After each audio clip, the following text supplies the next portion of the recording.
some of them, they kind of had to look information up so then I can kind of read the information from the screen. But for some of them, I may have been looking, but to be honest, I wrote it quite detailed, and I was looking vaguely at the idea, and then I kind of did it in my own words. So it kind of seems annoying to write the whole script, and then a lot of it's just gonna be my own words summarized. But I was trying to make it as realistic as possible. I didn't really rehearse it much beforehand, but I finally did it. So yay! And yeah, enough about that. I'm back today with part 2 of the psychology concepts video, and yeah, I wasn't sure if I was going to do a part 2, but the other one was quite popular. I'm not sure if this one will be the same. I'm not really sure why, but just at 2 separate, it got some boosts in impressions, overnight. So it was shown to loads more people. Obviously, it was shown to more people click on it. So that's what happened. In a few hours of the night, it was shown to a lot more people in different various times. So, and I thought people were also searching for it, and I was like, that's kind of interesting. People are searching for psychology concepts ASMR, but yeah, why not? I might also do philosophy or sociology, whatever. So basically, we're gonna finish the article we were on. There was 5 branches of psychology, and then psychological concepts within those branches. So we only have 2 left. So it's more than half we've already done. So I think I'm gonna go on to after cognitive biases after. So I don't think they should be repeats of the other thing. But yeah. So why not we just get straight into it. The first one is branch of psychology we're going to be talking about in today's video is social psychology. So social psychology explores how our social and cultural interactions affect our thinking and behavior, while overlapping significantly with cognitive psychology in social cognitive theory. Its key divergence is that it holds that many cognitive psychology ideas fail to consider the role of social interaction in shaping the mind. So, for example, Lev Vygotsky, I'm probably saying that wrong, famously disagreed with Piaget's stages of cognitive development in childhood, believing that Piaget's ideas were too deterministic and universal. Instead, Vygotsky argued social interaction is a key driver of childhood development. Later, Barbara Rothkopf demonstrated that children in different societies develop along different paths based on the social situations in which they find themselves in on a daily basis. And that kind of makes sense, I guess, yeah. So, some key concepts from social psychology include the bystander effect, and I've heard these before, most of these, I'm looking at them now briefly, but yeah. This social psychological phenomenon suggests individuals are less likely to offer help to a victim when others are present. The greater the number of bystanders is less likely for any single person to help due to diffusion of responsibility. I'm not sure if there's an exact example of this, but I saw a video recently where a bus driver calls that she's feeling faint or dizzy, and then she kind of passes out as she's driving a bus of school children, and then one guy steps forward and steers, I'm not sure what he's doing, but steers the bus, helps steer the bus, and then he says, someone call 911, and someone's like, something else, he's like, I don't care, someone call 911, and people were saying in the comments that what he should say, or what people should say in the future, say, you call 911, because if you say someone, people are like, oh, someone else is probably already calling them, but then in fact no one is. So if you point to a specific person, maybe they'll do it. So maybe it's that they're all bystanders and they think that someone else will have taken care of it or whatever, or it's someone else's responsibility and no one does it, So it's interesting, you think more people, more chances of help, but that could be the opposite. If it's only you, maybe you think, oh, I've got to do it, but yeah. So cognitive apprenticeships. This process involves learning through the guided experience on cognitive and metacognitive. Rather than physical skills and knowledge, it's about cultivating critical thinking and problem solving in the learner, akin to the traditional apprenticeship's trade skills. Conformity. This social behavior involves individuals adjusting their attitudes, feelings, or behaviors to align with those of a group or social norms. Most people conform due to the desire avoiding discomfort of being the outlier. Elaboration likelihood model. The residual process theory describing the change of attitudes. It suggests two routes to persuasion central. Reasoning based on quality of arguments and peripheral superficial cues like attractiveness of the source. Groupthink, coined by Irvin Janis, it refers to faulty decision-making in a group due to pressures for conformity, discouraging creativity or individual responsibility. This can lead to poor and irrational decisions. Guided participation, a concept related to cognitive development. It's the process where individuals learn from others by taking part in mutually shared activities. As opposed to direct teaching, it emphasizes shared learning through interaction. In group bias, this refers to the tendency to favor one's own group. It's a form of prejudice leading to preferences of people who belong to our own group, sometimes fostering discrimination and conflicts. Obedience, fundamental to social order. It's a form of social influence where individuals follow directives from authority while being a building block of social structure. It can lead to harmful consequences if the authority is malevolent. Observational learning. This occurs when an observer's behavior changes after viewing the behavior of a model. The observer does not necessarily need to perform any observable behavior during learning. The process may be internal. Outgroup homogeneity effect. This cognitive bias refers to perceiving members of an outgroup as more similar to each other than members of one's in-group. It often results in stereotyping and promotes in-group favoritism. Prejudice. This refers to preconceived opinions, attitudes, or beliefs about a person or group that aren't based on experience or reason. Prejudice can spark stigma, stereotype, and discrimination, often rooted in ignorance. Private speech, often observed in young children. Private speech is the act of talking aloud to oneself, assisting in thinking and guiding behavior. Vygotsky theorized it as an important tool in children's cognitive development. Reciprocity norm. This social norm suggests individuals repay what another has provided us. It's seen across cultures and forms the basis of social cooperation and trust. Scaffolding, a concept essential to Vygotsky theory of cognitive development. It involves a more experienced individual aiding a lesser skilled one in learning a new task. Supports are gradually reduced as the learner becomes more proficient. Self-fulfilling prophecy. This concept involves expectations about a subject which influence individuals' behavior towards the subject. It consequently influences the subject to behave according to those expectations, making the prophecy come true. Self-serving bias, a common cognitive bias. It involves attributing one's successes to personal characteristics while blaming failures on situational factors. This bias nurtures self-esteem but can hinder personal growth and lead to skewed social perception. Social cognition. This refers to how people process, store, and apply information about others and social situations. It involves understanding and predicting others' behavior and interpreting social cues. Social comparison theory. Leon Festinger proposes theory that suggests individuals define themselves through comparison with others to evaluate abilities and opinions. It emphasizes the intrinsic human drive to gain accurate self-evaluations. Social exchange theory. This posits that social behavior results from an exchange process aiming to maximize benefits and minimize costs.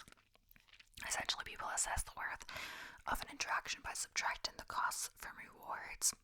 Social facilitation. This is the phenomenon where individuals tend to perform simple tasks better when others are present. However, for complex tasks, the presence of others may lead to decreased performance.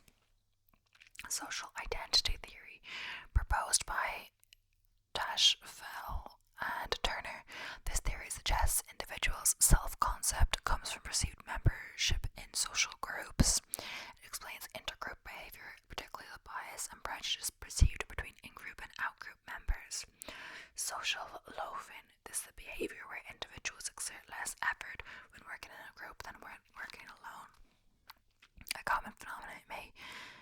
foster inefficiency in group projects.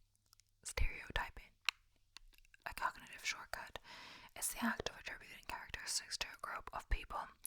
Stereotyping can be based on race, gender, nationality, occupation, etc., and often lead to prejudice and discrimination. Zone of proximal development. Essential concept in Vygotsky theory of cognitive development. The ZPD includes tasks that a learner can perform alone but can learn with guidance. It depicts the difference between what a child can do independently and what they can do with assistance. I was just thinking, my intro was quite short this time. I usually ramble, but then I remembered I didn't tell you that I now offer channel memberships. Press join beside the subscribe button if you want to learn more. Link also in the description. Includes things like exclusive badges, for how long you've been a member, exclusive emojis, shout out at the end of the video, and 2 exclusive videos per month. Also, buy me a coffee link in the description if you want to support but don't want to subscribe, because the channel membership is a constant subscription, so it's every month. Whether buy me a coffee is one-off or however often you want to do it. So yeah, sorry, quick interruption. Just I want to do that because not everyone reads descriptions. I put them in my description, but yeah. So next up, humanist and motivational psychology. I tend to cluster humanist and motivational psychology together, although they do differ. The humanists focus on the innate good in people, arguing that the right environmental conditions are essential for helping people reach their best and truest versions of themselves. This was promoted most prominently by Abraham Maslow, Maslow's hierarchy of needs, and Carl Rogers' person-centered therapy model. Motivation theories often build upon humanist ideas, exploring how motivation and drive emerge within a person. Oftentimes they highlight how the right conditions in a person's life, as determined by humanism, can help give people intrinsic and long-standing motivation. Key concepts in humanist and motivational psychology include, and then we go into them. Also, apologies if you can hear any background noise. My brother's making lunch, I think, in the kitchen. But it's not even lunchtime. It's 20 past 12. So it's quite early. I don't know, honestly. But yeah. Actualizing tendency. Humanist psychologist Carl Rogers proposed this as the inherent motivation present in every life form, to develop its potential to the fullest extent possible. This fundamental construct is considered the primary motivator for all behavior. Autonomy. This psychological need refers to a sense of volition and self-endorsed behavior. It's a core concept of Ryan and Desi's self-determination theory, promoting well-being and quality performance. Congruence. According to Rogers, congruence is the degree of consistency between individuals' self-perceptions and their experiences in reality. Higher levels of congruence result in a greater sense of comfort and lesser vulnerability. Extrinsic motivation. This kind of motivation arises from outside an individual, often involving rewards like money or grades, or consequences like punishment. Significant concept in understanding motivation and facilitates performance on simple tasks. Flow state. Oh, I'm gonna say this so wrong, but Mahali I cannot say that name, sorry. Describes flow as a state in which people are so involved in activity that nothing else seems to matter. It's an optimal psychological state leading to high performance and personal satisfaction. Growth needs versus deficiency needs. In Maslow's hierarchy, deficiency needs are necessary for survival, whereas growth needs are related to psychological development and self-actualization. Unlike deficiency needs, growth needs keep reinforcing even after being satisfied. Intrinsic motivation originates within an individual, driven by interest or enjoyment in the task itself. It's generally tied to more meaningful learning and creativity compared to extrinsic motivation. Maslow's hierarchy of needs. This is a motivation theory proposed by Abraham Maslow, organized in a hierarchy, starting with physiological needs at the base, followed by safety, love, belonging, esteem, and self-actualization at the top. According to Maslow, individuals need to meet a lower level needs before progressing to higher level ones. And yeah, I have seen that before. It's basically, I'm not sure the exact order, but at the bottom, it's more to do with, water and food. shelter, then like other stuff. I can probably look up the exact so it's like you can't really meet your higher level needs without your basic needs being met. That's what it is. So at the bottom it's physiological needs: breathing, food, water, shelter, clothing, sleep. Then safety and security, health, employment, property, family and social ability. Then love and belonging, friendship, family, intimacy, sense of connection. Then self-esteem, confidence, achievement, respect of others, the need to be a unique individual. Then self-actualization at the very top, morality, creativity, spontaneity, acceptance, experience, purpose, meaning and inner potential. So yeah, you can't really get your inner potential without, having food and water, the basic level. So mastery, the innate desire to become competent and skilled in specific domains. It's one of Daniel Pink's elements of intrinsic motivation, central to the individual's sense of fulfillment and achievement. Peak experiences. Maslow coined this term to describe intense moments of love, understanding, happiness, or rapture, lacking any negative feelings. Self-actualized people are seen as having many such experiences. Person-centered therapy, developed by Carl Rogers, this non-directive form of talk therapy assumes that clients are the best authorities on their own lives. Therapists offer an accepting and understanding environment where clients can explore their feelings and actions. Self-actualization, the highest level in Maslow's hierarchy of needs, refers to fulfilling one's personal potential. It involves the pursuit of authentic identity, purpose, self-awareness, and personal growth. Self-concept, this refers to the overall view individuals have of themselves, including beliefs about physical attributes, personality traits, and social roles. According to Rogers, congruence between self-concept and experience promotes positive psychological well-being. Self-determination theory, Ryan and Desi's theory, suggests humans are motivated by needs for competence, relatedness, and autonomy. I'm saying that so wrong. Autonomy. It emphasizes intrinsic motivation and psychological needs essential for well-being and success. Unconditional positive regard. Introduced by Rogers, it's the complete acceptance, love, and acknowledgement from others, irrespective of one's actions. This crucial element of person-centered therapy creates a supportive environment for self-exploration and change. So, conclusion. Psychology is one of the most important fields of study within the social sciences, helping us to develop deeper understandings of the human mind and humanity in general. While there are wide schisms between the different subfields, evidently psychology as a whole has given us a wide range of concepts that have seeped into everyday human thought and language, helping us to better explain ourselves, our behaviors, and our observations of the human mind. So yeah, next up, that's the end of that article with the conclusion. Next up, I'm doing some cognitive biases, so 50 cognitive biases to be aware of, so you can be the very best version of yourself. Who knows if we'll actually get to them all, but yeah. I'm gonna read the introduction first. It says the human brain is pretty tricky, or I think we know things. There's a whole list of cognitive biases that could be coming up the works. We found 50 types of cognitive bias that come up nearly every day in petty Facebook arguments, in horoscopes, and on the global stage. Along with their definitions, these are real-life examples of cognitive bias. From the subtle groupthink, we've done that before, sabotage in your management meetings, the pull of angry and making you spend way too much money at a store during a sale. Knowing about this list of biases can help you make informed decisions and realize when you're way off the mark. So it has like a picture of them all there, kind of, but I'm not going to read from the picture, I'm just going to read from the actual list. So yeah, first it says, what is cognitive bias?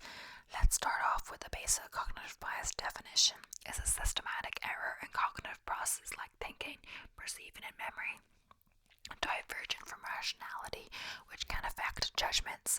If we think of the human brain as a computer, cognitive bias basically is an error in the code, making us perceive the input differently or come up with an output that's illogical. But there are other types of bias as well that aren't necessarily cognitive. For example, there's a theory of social proofing, which is one of the most popular social psychological biases. Also, there can be cognitive theories that aren't necessarily considered biases, or rather they're more like a network of common biases tangled together. cognitive dissonance, which causes mental discomfort when we hold conflicting ideas or beliefs in our mind, which we did before. And the concepts in the previous video, I believe.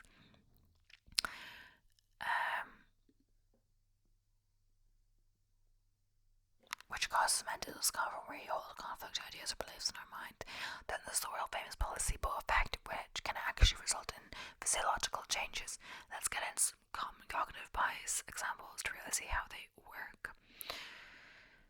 So, 50 types of common cognitive biases. So, fundamental attribution error. We judge others on their personality or fundamental character, but we judge ourselves on the situation. Self-serving bias. Our failures are situational, but our successes are our responsibility. Yeah, we did that before, I believe. In-group favoritism. We favor people who are in our group as opposed to an out-group. Yeah. Bandwagon effect. Ideas, fads, and beliefs grow as more people adopt them. Groupthink, which that before. So, halo effect. If you see a person as having a positive trait, that positive impression will spill over onto their other traits. This also works for negative traits. Moral look. Better moral standing happens due to positive outcome. Worse moral standing happens due to a negative outcome. False consensus. We believe more people agree with us than is actually the case. Curse of knowledge. Once we know something, we assume everyone else knows it too. Spotlight effect. We overestimate how much people are paying attention to our behavior and appearance. Availability. Heuristic. We rely on immediate examples that come to mind when making judgments. Defensive attribution. As a witness who secretly fears being vulnerable to a serious mishap, we will blame the victim less if we relate to the victim. Just world hypothesis. We tend to believe the world is just, therefore we assume acts of injustice are deserved. Naive realism. We believe that we observe objective reality and that other people are irrational, uninformed, or biased. Naive cynicism. We believe that we observe objective reality and that other people have a higher egocentric bias than they actually do in their intentions and actions. Fourier effect, aka Barnum effect. We easily attribute our personalities to vague statements, even if they can apply to a wide range of people. I think this is like, when there's those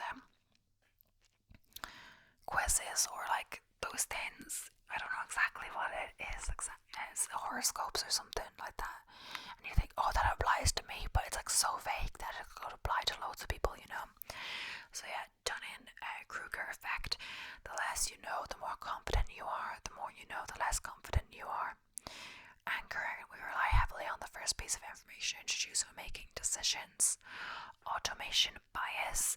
We rely on automated systems, sometimes trusting too much in the automated correction of actually correct decisions.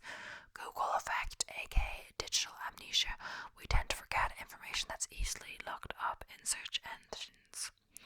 Reactance. We do the opposite of what we're told, especially when we receive threats to personal freedoms. So backfire effect. Disproven evidence sometimes has the unwarranted effect of confirming our beliefs. Third person effect. We believe that others are more affected by mass media consumption than we are ourselves.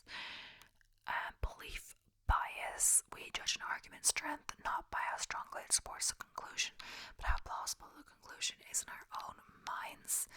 Availability cascade. Tied to our need for social acceptance, collective beliefs gain more plausibility through public repetition. Declinism. We tend to romanticize the past and view the future negatively, believing that society's institutions are by and large in decline. Status quo bias. We tend to prefer things to stay the same. Changes from the baseline are considered to be a loss. Sunk cost fallacy, aka exhalation of commitment. We invest more in things that have cost us something rather than altering our investments, even if we face negative outcomes. Gambler's fallacy. We think future possibilities are affected by past events. Zero risk bias. We prefer to reduce small risk to zero, even if we reduce more risk overall with another option. Framing effect. We often draw different conclusions of the same information depending on how it's presented. Outgroup. Homogeneity ours as homogeneous and our own in-group as more diverse. Placebo effect. If we believe a treatment will work, it often will have a small physiological effect. Survivorship bias. We tend to focus on those things that survived a process and overlook ones that failed. Psyche, I'm not saying that right, but yeah. Our perceptions of time shift depending on trauma, drug use, and physical exertion. Law of triviality, aka bike shedding. We give disproportionate weight to trivial issues, often while avoiding more complex issues. Zeigarnik effect. We remember incomplete tasks more than completed ones. Icky effect. We place higher value on things we partially created ourselves. Is that from like building things from IKEA? I don't know. Ben Franklin effect. We like doing favors. We are more likely to do another favor for someone if we've already done a favor for them than if we had received a favor from that person. Bystander. Yeah, we've done that before. Suggestibility. We, especially children, sometimes mistake ideas suggested by a questioner for memories. False memories. We mistake imagination for real memories. Cryptomies. We mistake real memories for imagination. Cluster and illusion. We find patterns and clusters in random data. Pessimism bias. We sometimes overestimate the likelihood of bad outcomes. Optimism bias. We sometimes are over-optimistic about good outcomes. Blind spot bias. We don't think we have bias. We see it in others more than ourselves. So, yeah, that is actually the end of that one, but I guess I'm going to go on to the last then. Just to get in, the video that went quicker than I thought. The 50 went so quick, but I skipped a few because I remember them from the other article. But yeah, 17 mind-blowing psychological findings that explain the baffling choices you make every day is a bit different. But yeah, if you assume that you understand why you think and act the way you do, you're probably wrong. Decades of psychological research suggest that people behave in ways that are mysterious and perplexing even to themselves. We sifted to the core to Edward some mind-blowing facts about social psychology and pulled out the most fascinating findings. From core, is that really a good source? But yeah, read on to find out why we label other people jerks and ourselves victims of circumstance. We've done that before though. Why powerful people are messier eaters. Why we'd rather give ourselves electric shocks than sit alone for 15 minutes. Seriously. Is we often subscribe to the majority opinion, even when it's obvious the majority is wrong. People often go to surprising lengths to confirm the majority opinion, writes core user Leo Polovitz, referring to an experiment conducted by psychologist Solom Ash. But core, is that really? I don't know how to say it. It's Q-U-O-R-A. I don't know. It's kind of like Reddit. I'm not sure if it's the best source, but yeah, let's just continue anyway. Back in the 1950s, Ash designed an experiment in which participants saw 3 lines and were asked to say which one was longest. One line was clearly longer than the others, and yeah, I think I've read about this one before for sure. I think I did it in philosophy class or something. But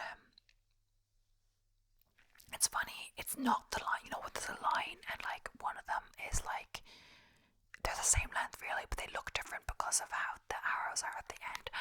I'll try to insert a picture if I can, and maybe you know what I'm talking about. But yeah, it's not this. In this case, one line is actually clearly, it's not like this side, it's actually a longer line, As is needed iteration of the experiment, just one participant was surrounded by a group of Confederates who all reported that one of the shorter lines was longest. Sure enough, 3/4 of participants agreed to the rest of the group at least once. In 2005, psychiatrist and neuroscientist Gregory Burns replicated the experiment and found similar results.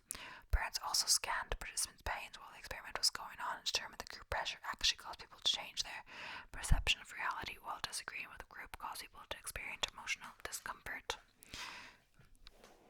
So we don't always realize the environment has a huge impact on our behaviour.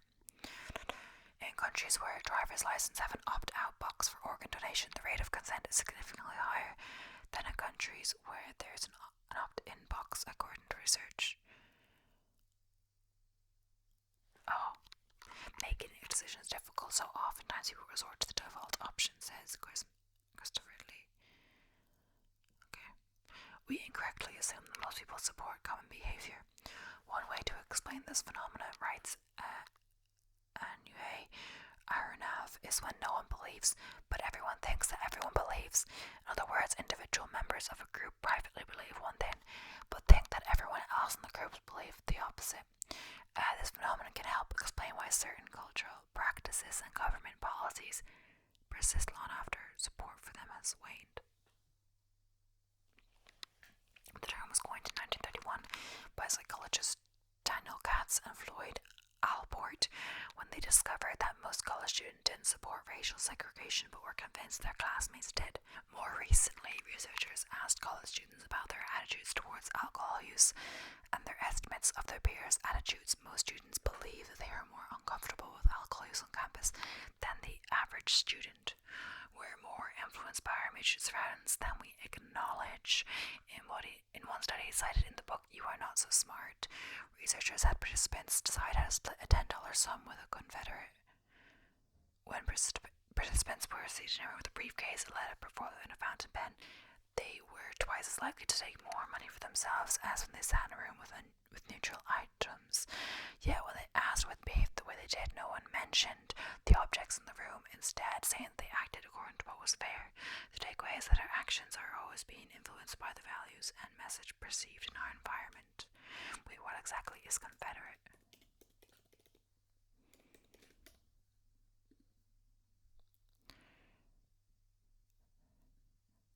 Oh, I think it's because, like, if they have briefcase, leather, before fountain pen,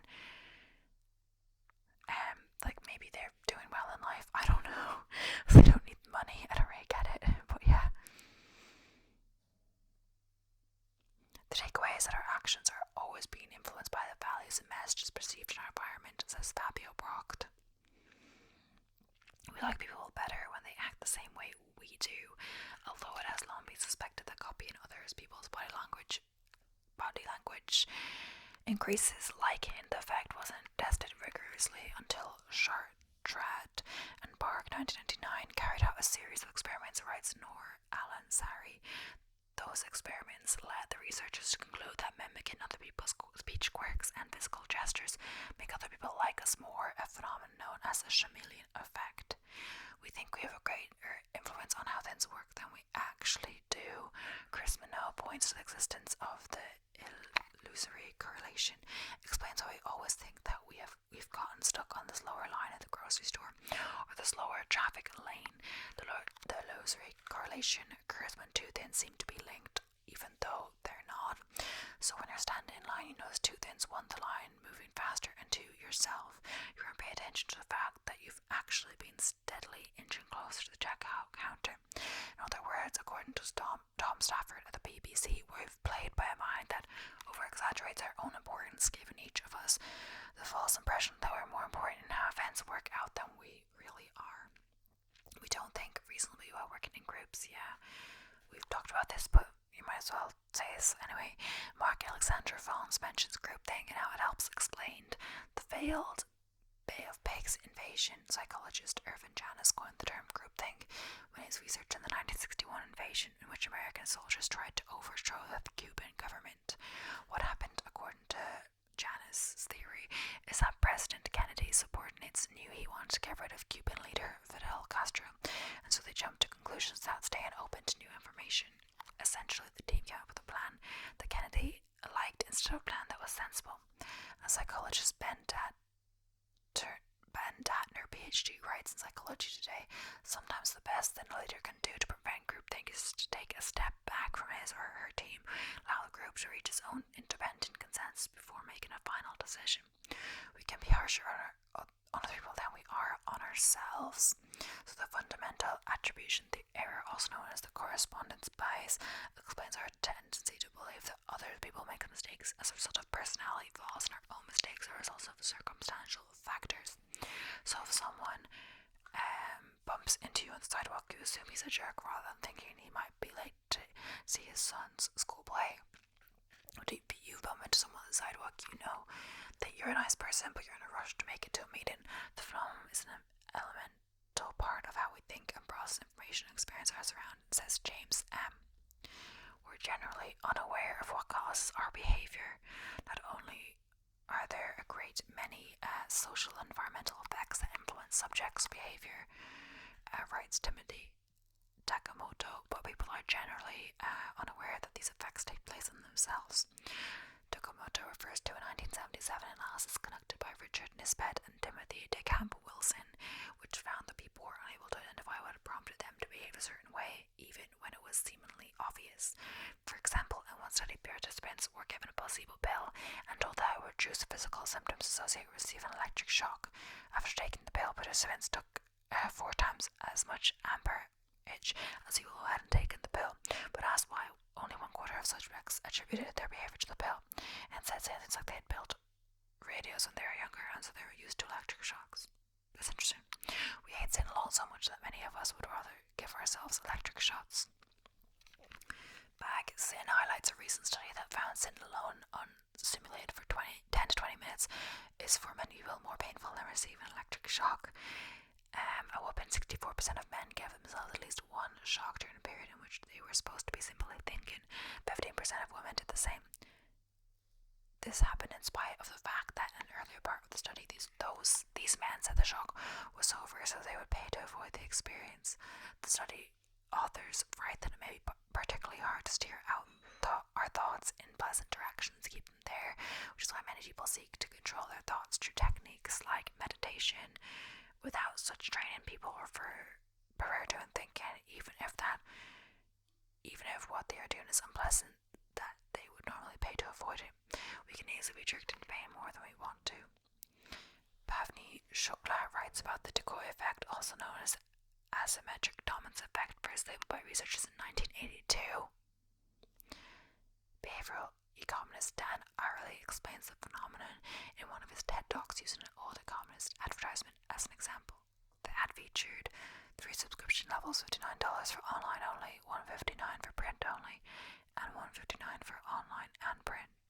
Ariely figured out the option to pay $159 for print only exists, so that it makes the option to pay $159 for online and print look more enticing than it would if it was just paid to the $59 option. We perform worse on cognitive tests when we think about stereotypes. Sarvodeh Bishnoi says he's fascinated by an experiment on priming, a phenomenon in which exposure to one stimulus influences a response to another stimulus.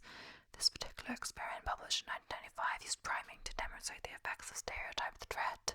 Participants took a test composed of G or E questions, and everyone was asked to identify their race beforehand. Results show that black participants performed significantly worse than they did when they weren't primed with negative stereotypes of African American academic achievement. Writing about the research in Blink, Malcolm Gladwell says, "But why a student from a prestigious private school gets a higher stat score than a black student from an inner-city school? Is it because she's truly a better student, or is it because to white and attend a prestigious high school is to be constantly primed with the idea of smart?" So, I like this one, so I'm going to do it quickly. We may think we're more attracted to someone when we meet them in a scary situation. Jessica Novak jokes that she started taking all her dates skydiving after she came across a study from the 1970s. When male participants were approached by an attractive female interviewer on a shaky suspension bridge, they are more likely to call her afterwards, presumably to learn more about the study. And they were when they met on a stable bridge. The idea is that men on the shaky bridge misidentified their fear as sexual arousal. But yeah, that was interesting, so I thought I had to read it. But yeah, so that one's funny too. But yeah, we've had enough for now. So thank you so much for watching. I hope you enjoyed. Hope it's popular as the other one. But yeah, thank you for watching, and I will see you in the next one. So bye for now.